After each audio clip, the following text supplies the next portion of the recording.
हसता पाजिल कवडा पाणी त्यावेळा सत्पुरुषांचा मेळा पाहतसे निज डोळा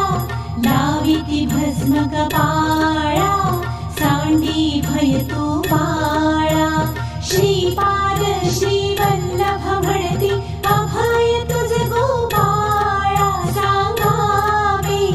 कवडा ठाया जावे कवडा ते स्मरावे कैसे काय करावे कवड्या परी रहावे कवळ येऊनी कुरुंदवाडी स्वामी ते मिळवावे सांगावे कवडा ठाया जावे